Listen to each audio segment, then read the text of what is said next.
فیضان امیر معاویہ عاشق مصطفیٰ حضرت معاویہ زاہد و پارسا حضرت معاویہ خوب رو خوش ادا خوش نما خوش لقا حضرت معاویہ مخلص و باوفا حضرت معاویہ بے گناہ بے خطا حضرت معاویہ بے گناہ بے خطا حضرت معاویہ بے گناہ بے خطا حضرت حضرت اتوار کو بڑی رات ہے 22ویں شب اتوار کو جلوس بیعت معاویہ نکلے گا اور انشاءاللہ مدنی مذاکرہ ہوگا اور لنگر معاویہ بھی کھائیں گے انشاءاللہ. فیضان امیر معاویہ. علی بھائی آج کا آخری سوال ہے.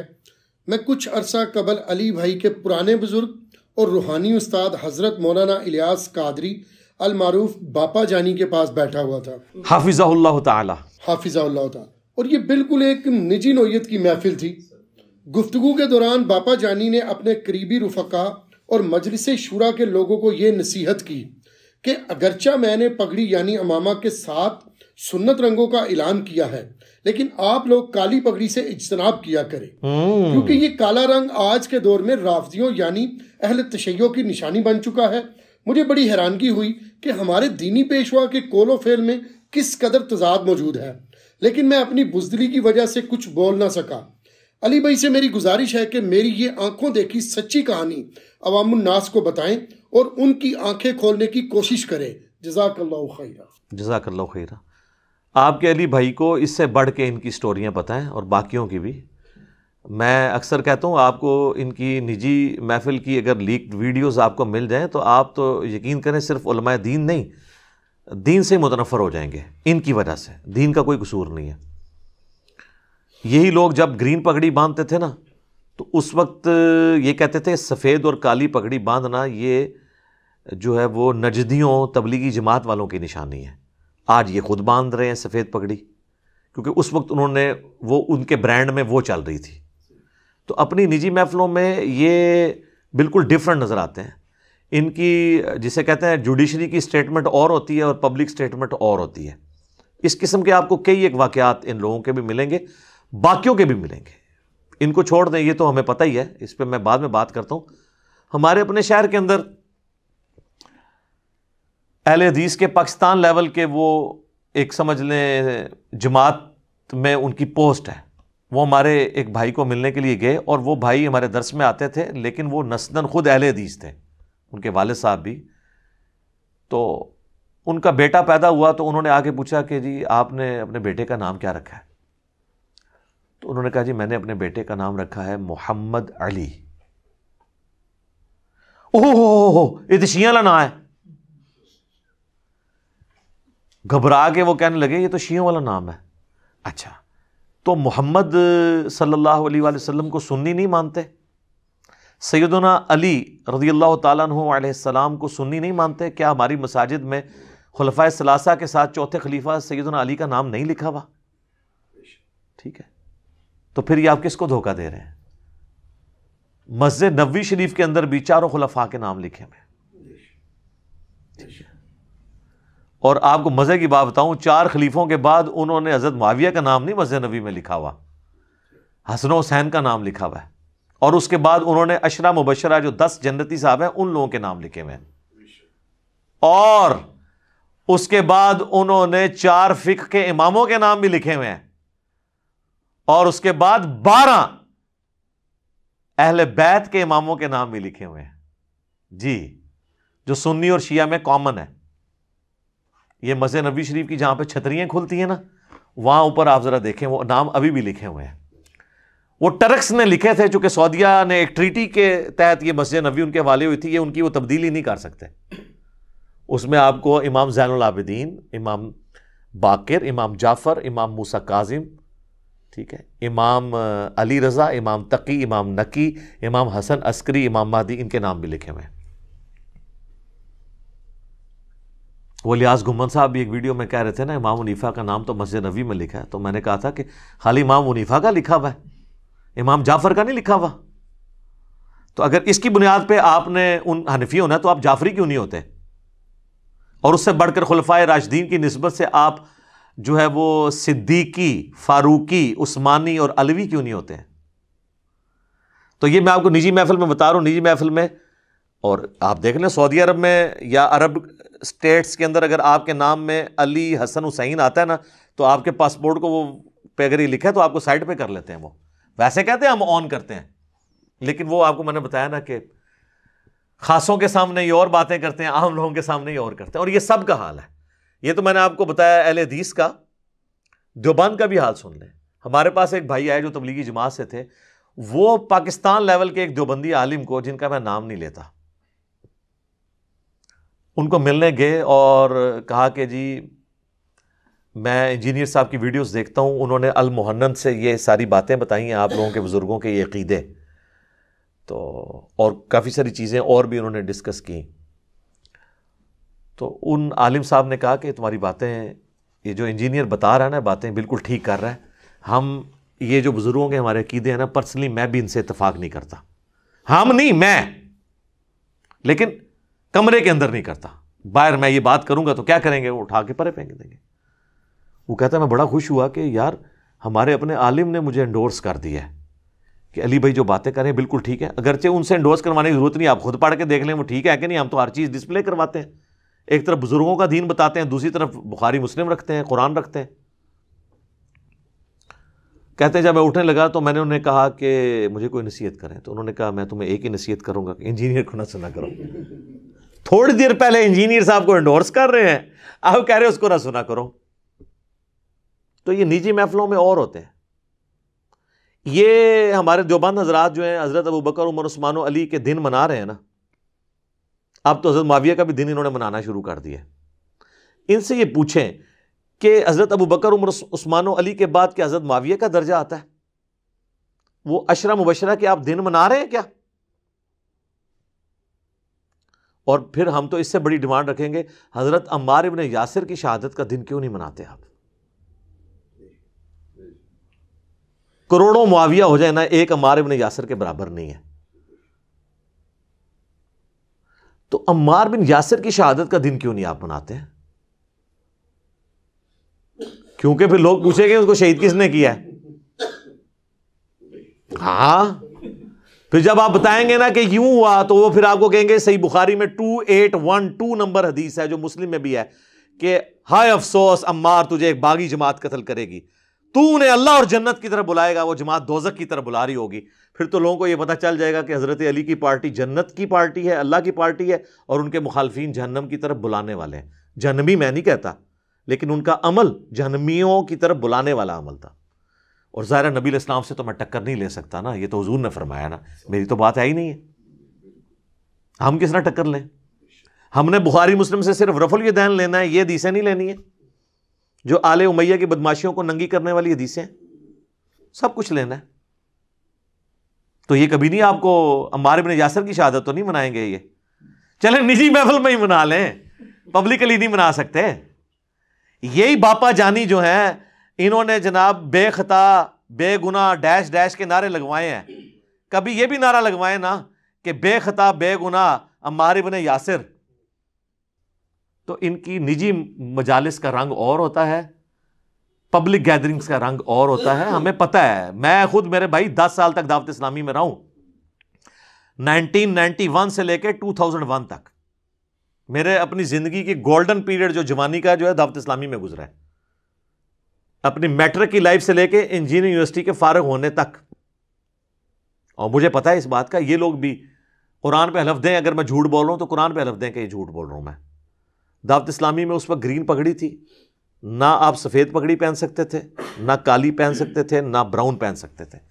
بلکہ جن لوگوں پر دعوت اسلامی کے ڈسپلن کو لوز کرنے کی وجہ سے یا کوئی غلط ایکٹیویٹی کرنے کی وجہ سے پابندی لگتی تھی، تو پابندی یہ ہوتی تھی کہ اب آپ سبز پگڑی اتنے عرصے کے لیے نہیں باندھیں گے، تو وہ لوگ سفید پگڑی باندھ کے نہ آیا کرتے تھے. اور لوگوں کو پتہ چل جاتا ہے یار یہ تو وہی ہے جو کچھ عرصہ پہلے یہاں بیان کر رہا تھا, آج اس نے سفید کیوں باندھی ہوئی ہے. تو جس کو نہیں بھی پتا چلنا ہوتا تھا اس کو پتا چل جاتا تھا انہیں کم پایا, اور وہ کم کس قسم دے پاندے سن میں ان کیمرے نہیں تو دس سکتا, جو مدرسے چ ہوندے نے کم, میں اشارتاً بات کر رہا ہوں. اس وقت تو سفید پگڑی جو ہے مجرمین کی علامت ہوتی تھی, اس وقت نہیں تھا ان کو سمجھ آتا. تو یہ کہتے تھے گنبد خضرا کا رنگ جو ہے نا وہ گرین ہے, تو اب گنبد خضرا کا رنگ چینج ہو گیا, ابھی تک گرین ہی ہے. لیکن وہ جب آپ نے کوئی بھی چیز چینج کرنی ہے اس کے لیے آپ نے پھر دلائل بھی خود ڈیوائز کر لینے ہیں. لیکن 2018 فروری میں انہوں نے یہ ڈیسیژن کیا, آج مارچ 2021 ہے. سب سے پہلے میری ویڈیو آئی تھی جس میں میں نے ان کو سلوٹ کیا تھا اور دعوت اسلامی کو تبدیلی مبارک, میری ویڈیو آپ دیکھ لیں, یوں کر کے میں نے اس میں ان کو تھم اپ کیا تھا.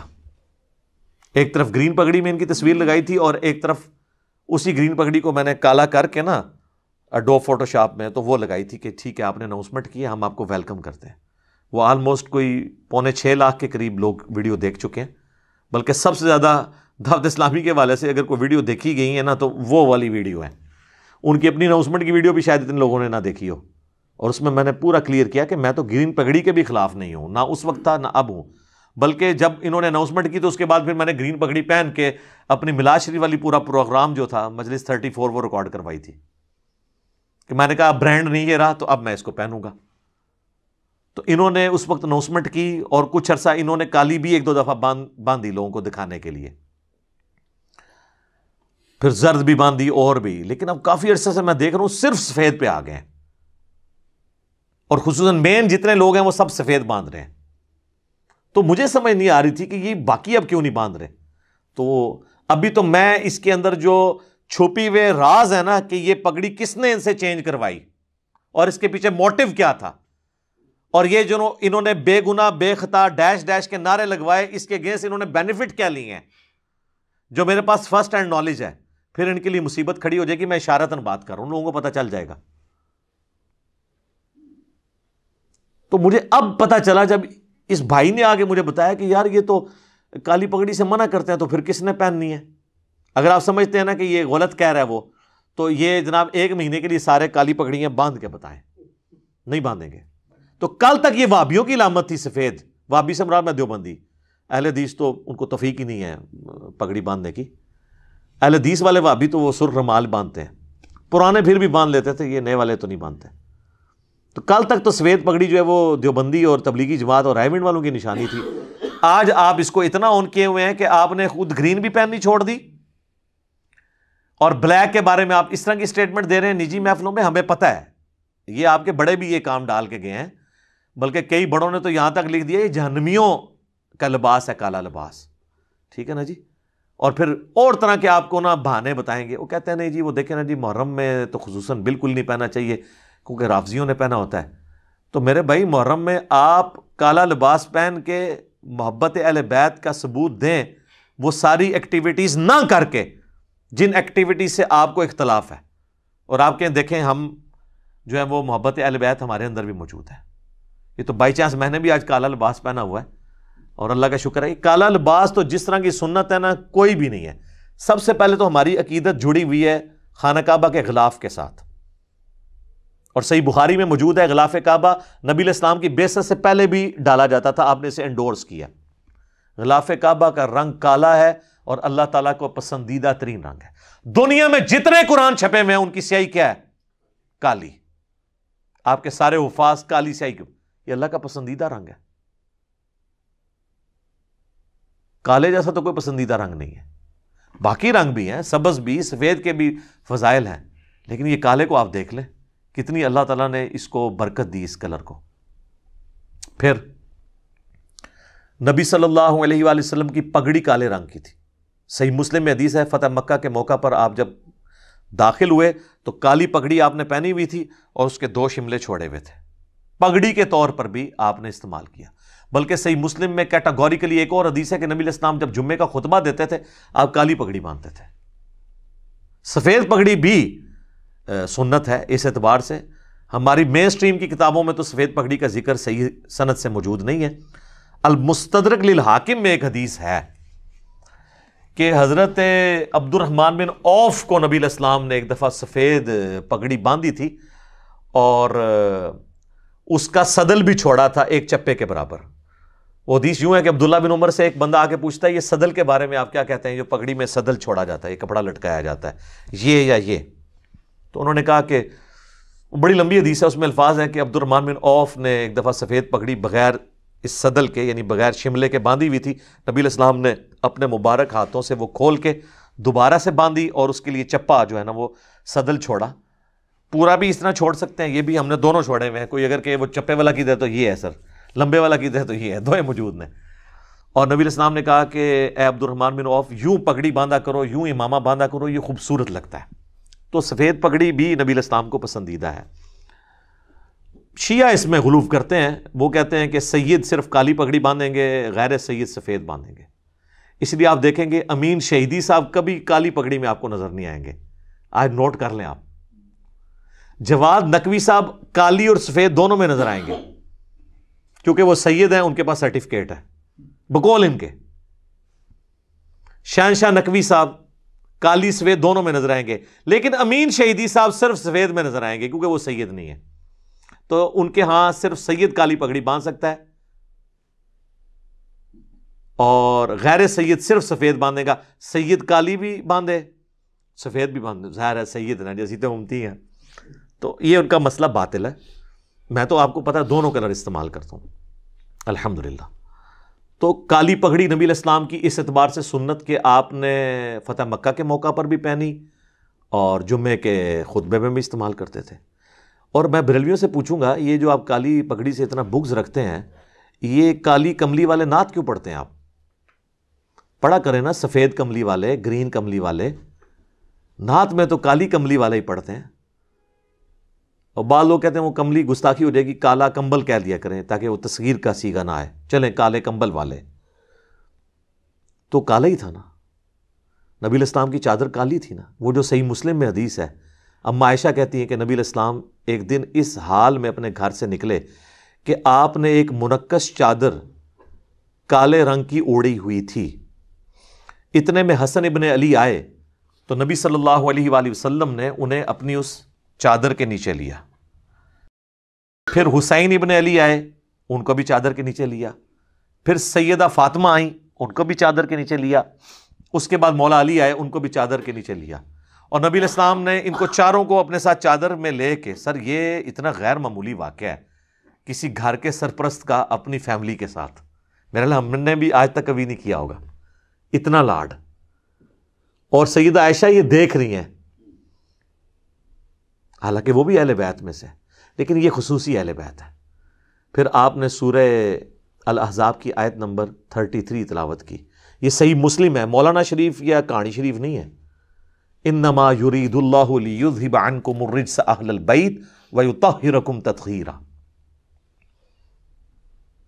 اے اہل بیت, نبی کے گھر والو, اللہ تعالیٰ تو چاہتا ہے تم سے ہر طرح کی ناپاکی دور کر دے اور تمہیں خوب صاف ستھرا پاک و صاف کر دے.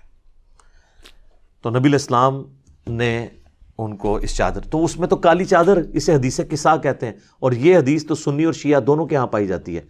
کالی چادر بھی ہوگی. کہاں سے میں شروع ہوا تھا؟ کالی پگڑی, کالی چادر, کالا کرتا بھی سن لیں. صحیح مسلم میں حدیث ہے, اسما بنت ابی بکر نے ایک دفعہ ایک کالا جبہ کسروانی طیالسی نکالا. پرشین امپائر کا جبہ, کسرا کا, کسروانی طیالسی, وہ ہوتا ہی کالے رنگ کا تھا. جس طرح سندھی اجرک ریڈ کلر کی ہوتی ہے, اس میں ریڈ کلر بولنا ضروری نہیں ہوتا. جب ہم کہیں نا سندھی اجرک تو وہ ریڈ کلر کی ہوتی ہے, بیچ میں وہ اور بھی چھوٹے چھوٹے نشان ہوتے ہیں, لیکن ڈومیننٹ کلر ریڈ. تو کسروانی طیالسی کالا جبہ نکالا اور کہا کہ یہ نبی علیہ السلام پہنتے تھے. اور اس کے بعد سیدہ عائشہ کے پاس تھا یہ. حضرت عائشہ کی وفات کے وقت میں نے ان سے لے لیا, یعنی ان کی بڑی بہن تھی یہ اسما بنت ابی بکر. نبی علیہ السلام اسے پہنتے تھے اور ہم اس کا دھون مریضوں کو شفا کے لیے پلاتے ہیں. نبی علیہ السلام کے تبرکات, کالا جبہ, کالا جبہ بھی ہو گیا, کالی چادر بھی ہوگی, کالی پگڑی بھی ہوگی. اب لباس میں کوئی اور چیز بچ گئی ہے؟ بتائیں مجھے. نبی علیہ السلام کا جھنڈا بھی کالا ہوتا تھا, جھنڈے کا رنگ بھی کالا.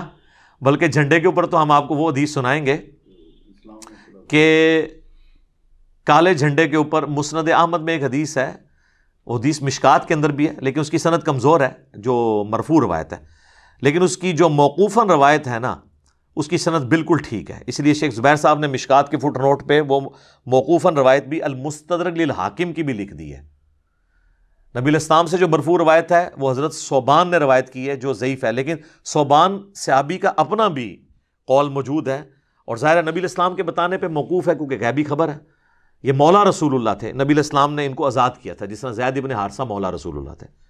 یہ مولا وہ نہیں ہے جو مولا علی والا مولا ہے، ہاں وہ مولا اور ہے، یہ مولا اور ہے. آزاد کردہ غلام کو بھی مولا کہا جاتا تھا. مولا رسول اللہ ثوبان رضی اللہ تعالیٰ عنہ وصلی اللہ علیہ وآلہ وسلم. تو وہ کہتے ہیں کہ نبی الاسلام کے ریفرنس سے جو حدیث ہے وہ تو ضعیف ہے. ان کا اپنا قول جو حاکم میں موجود ہے وہ یہ ہے کہ جب تم خراسان سے کالے جھنڈے آتے ہوئے دیکھو تو ان کا استقبال کرنا، ان میں اللہ کا خلیفہ مہدی ہوگا. اور خراسان نبی الاسلام کے مبارک زمانے میں ایران، افغانستان اور یہ پاکستان کا آپ سمجھ لیں وہ بارڈر والا ایریا، یہ پورا خراسان کہلاتا تھا. تو عرب کے لوگوں کو بتایا جا رہا تھا کہ یہ امام مہدی جو ہیں وہ عجم سے آئیں گے. اس کا مطلب ہے کہ امام مہدی نان عربک ہوں گے، سید ضرور ہوں گے. وہ تو حدیث ہے ابو داؤد کے اندر، مسند احمد کے اندر. قیامت اس وقت تک قائم نہیں ہوگی جب تک کہ میری بیٹی فاطمہ کی اولاد میں سے ہی ایک ایسا شخص نہ پیدا ہو جائے جو پوری دنیا کو انصاف سے بھر دے گا، جس کا نام میرے نام پر ہوگا، امام محمد بن عبداللہ المہدی ہوگا. وہ سید لیکن آئے گا وہ عجم سے. اور نظر آ رہا ہے کہ یہاں عجم میں ہی ساری کی ساری ریولوشن دین کے اعتبار سے آ رہی ہے. عربیوں کا حال تو آپ کے سامنے ہے، دل خون کے آنسو روتا ہے جو ان کی حرکات ہیں. بہرحال اس میں کالے جھنڈے کا بھی ذکر موجود ہے، نبی الاسلام کا مبارک جھنڈا بھی، اور ایون یہ ایسا مبارک جھنڈا کہ جو قرب قیامت میں امام مہدی کا جھنڈا بھی کالا جھنڈا ہوگا. تو اگر آپ کالا جھنڈا دیکھ لیں تو آپ یہی کہنا شروع کر دیں گے یہ رافضیوں کا جھنڈا ہے. تو نبی الاسلام کا جھنڈا بھی کالا تھا، آپ کا کرتا بھی کالا، آپ کی چادر مبارک بھی کالی، آپ صلی اللہ علیہ وآلہ وسلم کی پگڑی اور امامہ بھی کالا، غلاف کعبہ بھی کالا. میرے خیال ہے کالے رنگ کے کیسے کیسے فضائل احادیث میں اس اعتبار سے تو موجود ہیں کہ نبی الاسلام کی نسبت اس کو کتنے رخ سے حاصل ہے. ان تمام رخ سے آپ کو کسی اور کلر کی نسبت حاصل نہیں ہوگی. اور پھر آپ یہ کہنا کہ یہ کالی پگڑی جو ہے یہ رافضیوں کا طریقہ ہے. لیکن یہ میں آپ کو بتاؤں ان کی نجی محفلوں کی اسٹیٹمنٹ ہے، یہ جوڈیشری کی اسٹیٹمنٹ ان کی نہیں ہے. آپ پوچھنے جائیں گے تو وہ کہیں گے نہیں نہیں ہم قائل ہیں، کوئی ایسا مسئلہ نہیں ہے. لیکن ہم وہ اکثر کہتے ہیں کہ آپ انکاری تو نہیں ہیں، آپ کا مسئلہ ہے آپ اقراری نہیں ہیں. اور اقراری ہونا ہوگا اپنے عمل کے ذریعے، خالی کھلی دعووں کے ذریعے نہیں. واقعی آپ وہ کام کر کے بتائیں تو پھر پتہ چلے گا کہ آپ کس حد تک جو ہے وہ مخلص ہیں. اور اس اعتبار سے اگر آپ دیکھیں تو یہ آپ کو اکثر کہیں گے جی وہ جی ہم جو ہے نا وہ محرم کے دنوں میں بل اجتناب کرنا چاہیے. ہم تو کہتے ہیں پھر ہم آپ کو حدیث سنائیں گے بخاری اور مسلم دونوں میں کہ حضرت ام حبیبہ جن کی وجہ سے آپ حضرت معاویہ رضی اللہ تعالیٰ عنہ کو خال المومنین اور مومنین کا ماموں ثابت کرنے کی کوشش کرتے ہیں. یہ علیحدہ بات ہے کہ آپ نے حضرت ابو بکر عمر کو کبھی مومنین کا نانا نہیں کہا، لیکن ان کو آپ ماموں کہتے ہیں. اور اس شخصیت کی وجہ سے جو ان سے بہت پہلے ایمان لائیں اور ان لوگوں سے ان کو تکلیفیں اٹھانی پڑی، ان سے بھی ان کے والد سے بھی، حضرت ام حبیبہ سلام اللہ علیہا. ان کے جب والد فوت ہوئے تو بخاری کے الفاظ ہیں کہ بخاری مسلم دونوں میں حدیث ہے کہ انہوں نے 3 دن جب گزر گئے تو انہوں نے خوشبو لا کے رنگدار اپنے کپڑوں پہ ملی. تو وہی بات لوگوں نے کہا آپ کا تو باپ مرا ہے. انہوں نے کہا میں نے اس لیے تو تمہیں یہ کر کے بتایا کہ اللہ کے نبی علیہ السلام نے فرمایا تھا کہ جو عورت اللہ اور یوم آخرت پر ایمان رکھتی ہے اس کے لیے حلال نہیں ہے کہ وہ 3 دن سے زیادہ کسی کے مرنے پر سوگ کرے سوائے اپنے خاوند کے کہ 4 مہینہ 10 دن کرے گی. تو انہوں نے کہا میں نے سوگ کے ختم ہونے کا یہ اعلان کیا ہے خوشبو مل کے. یعنی سیدہ ام حبیبہ سلام اللہ علیہا نے جان بوجھ کے وہ کام کیا جو لوگوں کو عجیب و غریب لگے اور لوگ پھر کہیں کہ ہائے نہیں تیرا تو پیو مریا ہے. تو آپ بھی محرم میں کہتا ہوں کالے کپڑے پہنے اور فضائل اہل بیت جو قرآن بخاری مسلم میں آئے وہ بیان کریں، اور ماتم سے زنجیر زنی سے یہ سارے جو بدعات ہیں جھولا اور گھوڑے کے نیچے گزرنا ان کو اوائڈ کر کے آپ اہل بیت سے اپنی محبت کو اجاگر کریں اور پھر آپ بتائیں یہ ہوتے ہیں اہل بیت سے محبت کرنے والے، تو وہ محرم میں اوائڈ کیا جائے. ایک وہ محرم میں تو ایک ٹائٹل لگاتے ہیں نا اوائڈ، اور محرم کی بیس پہ 11 مہینے بھی اوائڈ کروا دیتے ہیں، اور نام تو محرم کا لیتے ہیں. وہ طریقہ واردات ہوتا ہے نا، طریقے سے ایک بات انٹر کی، پھر بعد میں وہ کہتے ہیں کھلونے کی جگہ منگی، پھر لیٹ بھی گئے ہوتے ہیں. تو وہ یہ ان کا طریقہ واردات ہوتا ہے. بہرحال ہم تو آپ کو پہلے بھی بتاتے ہیں کہ ان کا پبلک کا رنگ اور ہے اور نجی محفلوں کا رنگ اور ہے، پیچھے معاملات اور ہوتے ہیں. اور دعوت اسلامی کے لیے تو میں خصوصاً آخر میں ایک بات کروں گا، چونکہ میں نے پورا بلٹ اپ اس میں ہوا ہے. مجھ پہ دعوت اسلامی کے اور الیاس قادری صاحب کے بہت احسانات ہیں، لیکن اپنی جگہ یہ بات، اس کے باوجود میں اس کا یہ اسپیکٹ بھی ہائی لائٹ گورنمنٹ کے سامنے ضرور کروں گا اور ریاستی اداروں کے سامنے، کہ آپ کئی سالوں سے پاکستان کی سب سے امن والی جماعت ان کو ڈکلیئر کر رہے ہیں، اور یقیناً اس میں کوئی شک نہیں ہے. کسی پبلک پروٹیسٹ میں حصہ نہیں لیتے، اور صرف یہ نہیں، تبلیغی جماعت والے بھی. اور اگر انہوں نے کوئی نان سٹیٹ ایکٹیویٹی پرفارم بھی کرنی ہوتی ہے نا، تو وہ وقتی طور پہ دوسری جماعت میں چلے جاتے ہیں. جس طرح ہمارے حکومتی وزراء نے جب وکالت میں آنا ہوتا ہے تو وہ وقتی طور پہ وزارت سے استعفیٰ دیتے ہیں، پھر وکیل بنتے ہیں، پھر دوبارہ سے آ کے نیا حلف اٹھا لیتے ہیں. تو یہ بھی یہی کرتے ہیں. پھر وقتی طور پہ جو نان سٹیٹ ایکٹر جماعتیں ہوتی ہیں نا انہی فرقوں کی، ان میں چلے جاتے ہیں، اپنی ایکٹیویٹی پرفارم کر کے پھر واپس اس شریف جماعت میں واپس آ جاتے ہیں. لیکن پر امن جماعت تو آپ ڈکلیئر کرتے ہیں، لیکن آپ کو یہ پتہ ہے کہ ان کے سلیبس میں جو کتاب پڑھائی جا رہی ہے، جو الیاس قادری صاحب نے اپنے سگنیچرز کے ساتھ اپنے ہر مرید کو وصیت کی ہے کہ آپ نے یہ کتاب پڑھنی ہے اور اس کے مطابق عقیدے رکھنے ہیں، سب سے زیادہ انتشار اس کتاب کے اندر موجود ہے. کون سی کتاب؟ حسام الحرمین. میں یہ نہیں کہتا کہ جو انہوں نے فتوے لگائے ہیں وہ غلط ہیں، نہیں. ان فتووں کے بعد جو انہوں نے رزلٹ نکالا ہے نا، اور اس کی بنیاد پہ انہوں نے علماء دیوبند کو کافر، مرتد، واجب القتل، اور ان کے فالورز کو بھی کافر، مرتد اور واجب القتل قرار دیا ہے. تو اس کتاب کے تحت ہے تو اتنی سی ہے، کروڑوں دیوبندیوں کے قتل کا فتویٰ انہوں نے جاری کیا ہوا ہے سب سے پرامن جماعت نے، حسام الحرمین کے اندر. اور وہی پرامن جماعت احکام شریعت بھی چھاپے ہوئے ہیں.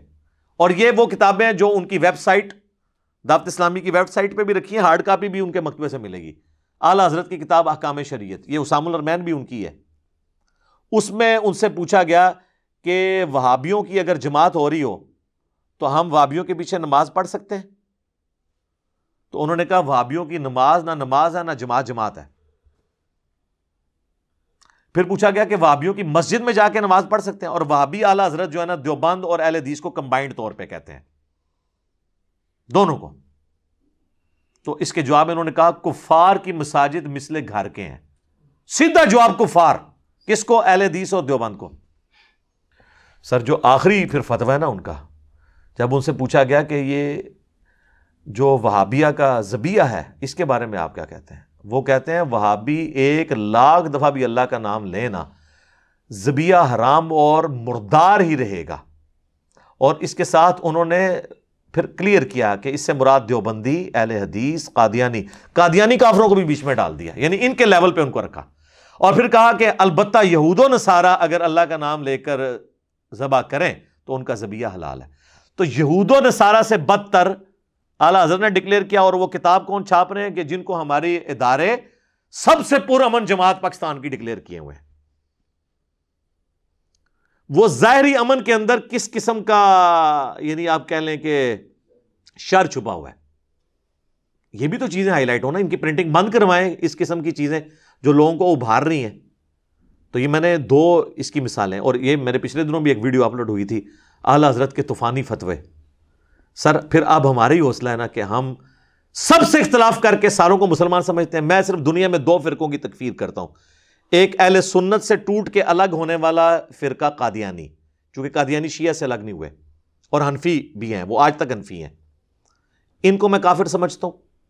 دوسرا شیعہ سے ٹوٹ کے الگ ہونے والا فرقہ نصیریہ، جو پاکستان انڈیا میں تو نہیں پایا جاتا، شام میں پایا جاتا ہے. ان کے علاوہ جتنے فرقے ہیں، بریلوی، دیوبندی، اہل حدیث، شیعہ یا اور حنفی، شافعی، مالکی، حنبلی، یا شیعہ کے ہم بھی اثنا عشری ہوں، زیدیہ ہوں، میں سب کو مسلمان سمجھتا ہوں اور ساروں کے پیچھے نماز پڑھنے کا قائل ہوں. لیکن یہ آپس میں جب اختلاف کرتے ہیں تو آپ دیکھیں یہ کیا کرتے ہیں، یہ آپ دیکھ لیں. یہ ہمارا ہی حوصلہ ہے.